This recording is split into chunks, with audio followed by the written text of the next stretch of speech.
Banala Ajay Kumar ex Additional Public Prosecutor and BC Welfare National General Secretary 2026 bar council ఎన్నికల్లో వెనుకబడిన తరగతి BC అభ్యర్థికి మద్దతు ఇవ్వాలని విజ్ఞప్తి. రాష్ట్రంలో ఉన్నటువంటి బీసీ అడ్వకేట్లందరికీ పేరు పేరున శిరస్సు ఉంచి నమస్కరిస్తా ఉన్నాను. ఈరోజు రేపు జనవరి 30న జరిగేటటువంటి బార్ కౌన్సిల్ ఎలక్షన్లలో రాష్ట్ర వ్యాప్తంగా బీసీ అడ్వకేట్లు మన బీసీలకు చెందినటువంటి బీసీ అడ్వకేట్లనే బార్ కౌన్సిల్ మెంబర్లుగా అత్యధిక మెజారిటీతో గెలిపించాలని శిరస్సు ప్రార్థిస్తాను. ఎందుకంటే చిన్న ఎగ్జాంపుల్, ఇప్పుడు లా మినిస్టర్గా కూడా రెడ్డి గారే ఉన్నారు, హోమ్ మినిస్టర్ కూడా రెడ్డే, అంటే సీఎంఏ ఉండొచ్చు దానికి. అంతేకాకుండా లా సెక్రటరీగా కూడా పాపిరెడ్డి అని లా సెక్రటరీ. తర్వాత చూసుకున్నట్లయితే మొన్నటి వరకు బార్ కౌన్సిల్ చైర్మన్గా కూడా రెడ్డి వర్గమే. అదేవిధంగా డైరెక్టర్ ఆఫ్ ప్రాసిక్యూషన్ చూసుకున్నట్లయితే సాంబశివారెడ్డి గారు ఉన్నారు. అదేవిధంగా హైకోర్టులో అడ్వకేట్ జనరల్గా సుదర్శన్ రెడ్డి గారు, అడిషనల్ అడ్వకేట్ జనరల్గా రజనీకాంత్ రెడ్డి గారు, అదేవిధంగా డిప్యూటీ డైరెక్టర్గా రామరెడ్డి గారు, అసిస్టెంట్ డైరెక్టర్గా వాణిరెడ్డి గారు. ఈ విధంగా ఇప్పుడు ఇక్కడ కేవలం కొంతవరకే చెప్పాను నేను. రాష్ట్ర వ్యాప్తంగా కూడా ఇదే విధమైనటువంటి పరిస్థితి. ఏదో హైకోర్టులో ఉన్నటువంటి అన్ని జీపీలే కానీ, స్టాండింగ్ కౌన్సిల్లో కానీ, మరి అసిస్టెంట్ గవర్నమెంట్ ప్లీడర్లే కానీ చాలా మటుకు అగ్రవర్ణాలకు చెందిన వాళ్ళే ఉన్నారు. ఏదో నామమాత్రంగానే బీసీ ఎస్సీ ఎస్టీలకు కేటాయించడం జరిగింది.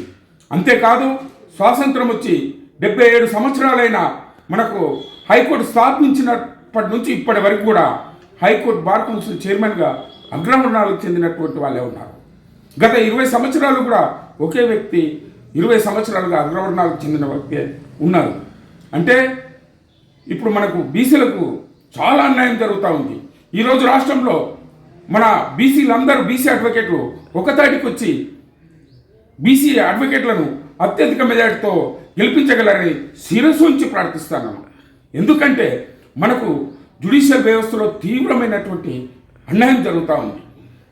ఎందుకంటే జడ్జెస్ కూడా కొలిజియంలో పేర్లు పోవాలన్న ప్యానెళ్లలో మరి బార్ కౌన్సిల్ చైర్మన్ గారు కూడా ఉంటారు. వాళ్ళది కూడా ముఖ్యమైన పాత్ర ఉంటుంది. వాళ్ళందరూ అగ్రవర్ణాలకు చెందిన వాళ్ళని పేర్లు పెట్టి పంపిస్తూ ఉన్నారు. ఇక్కడ నుంచి సుప్రీంకోర్టు నుంచి ప్రెసిడెంట్ ఆఫ్ ఇండియా వరకు కూడా ఇవన్నీ ఫైరవీల మాత్రమే జరిగింది.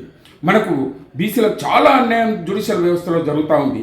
ఇంతేకాదు మన డిస్ట్రిక్ట్లో ఉన్నటువంటి జడ్జెస్ కూడా ప్రమోషన్ రిటైర్డ్ అయ్యే టైంలో కూడా ప్రమోషన్లకు బీసీలు ఎస్సీ ఎస్టీ జడ్జెస్ కూడా అవకాశాలు ఉన్నా చిన్న చిన్న కారణాలు చూపించి మనల్ని తొక్కిపెట్టి రెడ్డిలకు చెందినటువంటి జడ్జిలనే హైకోర్టుకు తీసుకొస్తూ ఉన్నారు. ఇది చాలా అన్యాయం, చాలా దుర్మార్గం. ఈరోజు బీసీలకు చెందినటువంటి అడ్వకేట్లందరికీ నేను మనవి చేయడం అంటే, మీరు ఒకసారి ఆత్మ పరిశీలన చేసుకోండి, ఆత్మ విమర్శన చేసుకోండి. మీ మనస్సాక్షికి తెలుసు ఇన్ని రోజులు మనకు చాలా అన్యాయం జరిగింది. రాబోయే తరంలో కూడా మన న్యాయ వ్యవస్థలో బీసీలు జడ్జెస్ స్థాయి కావాలన్నా, ఉన్నత స్థాయికి వెళ్ళాలన్నా, ఈరోజు మంచి మంచి పదవులు దక్కాలన్నా, ఈరోజు మనం అందరం బీసీలం ఒక్కదాటికి వచ్చి మన రిజర్వేషన్లు మనం కాపాడాలన్నా మన చేతుల్లోనే ఉంది. విద్యావంతులు మీరే. ఇన్ని రోజులు అన్యాయం జరిగింది, ఇకనైనా కళ్ళు తెరుచుకోండి.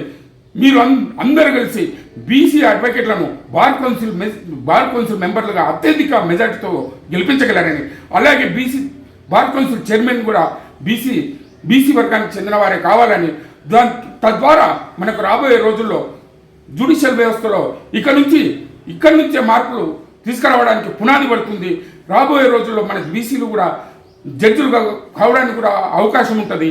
అందుకోసం ఒక్కసారి మీరు ఆలోచన చేసుకోండి. ఎవరు సీనియర్స్ ఉండొచ్చు, మనకు అందరు ఉండొచ్చు, అందరు వాళ్ళని కాదనము, వాళ్ళు కూడా మన గురువులే. కాకపోతే మనకు జరిగిన అన్యాయాన్ని మీరు ఆత్మవిమర్శ చేసుకొని తప్పకుండా బీసీలను అత్యధిక మెజార్టీతో గెలిపించగలరని మనవి చేస్తా ఉన్నాను. అంతేకాదు ఈరోజు జరగబోయే ఈ బార్ కౌన్సిల్ ఎలక్షన్లతో పాటు చైర్మన్గా కూడా గెలిపించినట్లయితే ఇదే మనకు తెలంగాణ హైకోర్టు నుంచే ఒక పునాది. తద్వారా రాబోయే రోజుల్లో ఆంధ్ర, తమిళనాడు, కర్ణాటక, కేరళతో పాటు నార్త్ ఇండియా కూడా, గుజరాత్, మధ్యప్రదేశ్, ఉత్తరప్రదేశ్, ఢిల్లీ, రాజస్థాన్, పశ్చిమ బెంగాల్ అన్నింటిలో కూడా మన బీసీల అడ్వకేట్లను చైతన్యవంతులను చేసి దేశవ్యాప్తంగా కూడా బీసీ అడ్వకేట్లు అత్యధిక సంఖ్యలో జడ్జిలు కావడానికి, మరి రాబోయే రోజుల్లో కూడా మన బీసీలు కూడా జడ్జిలై ముందుకు పోవడానికి ఈ తెలంగాణ నుంచే మొదటి మెట్టు అని, అందుకోసమని మీరందరూ ఒకదాటికి వచ్చి మన సీనియర్లు ఎవరున్నా పర్వాలేదు, ఇన్ని రోజులు ఎవరెంబడి తిరిగినా పర్లేదు, ఓటు మాత్రం దయచేసి బీసీ అడ్వకేట్లకు కేసి అత్యధిక మేరతో గెలిపించగలరే. బార్ కౌన్సిల్ చైర్మన్ కూడా బీసీ అభ్యర్థి కావాలని మీ అందరికీ శిరసోంచి ప్రార్థిస్తున్నాను.